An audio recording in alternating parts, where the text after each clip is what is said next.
Natangayang nasa 1 milyong pisong halaga ng gamit, kabilang ang mga motorsiklo at kotse, mula sa isang senior citizen at kanyang mga apo sa Quezon City.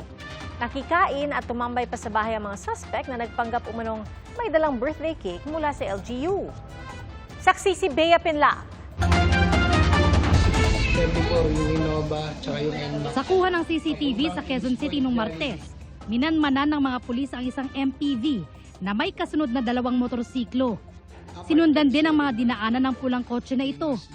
Ang mga motorsiklo at pulang kotse kasi, tinangay umano ng 6 na suspect mula sa isang bahay sa San Bartolome sa Novaliches.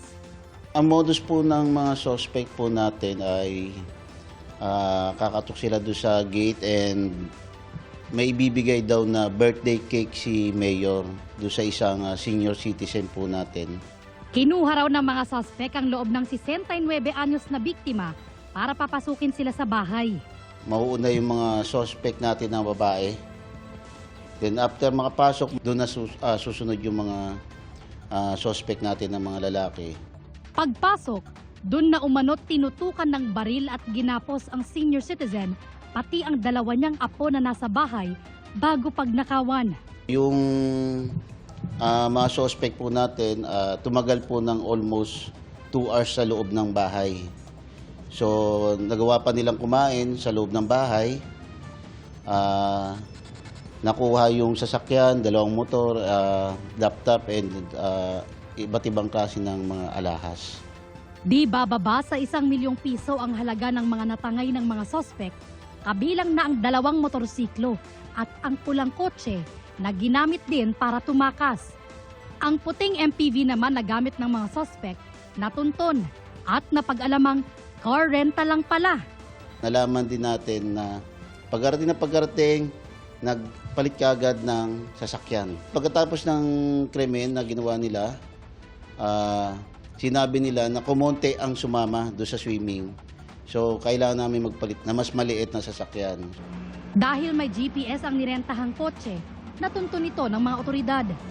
Doon natin nakita yung mga ninakaw na mga gamit. Yung laptop, alahas, mga IDs, pitaka. Hindi na po lahat na recover, ma'am.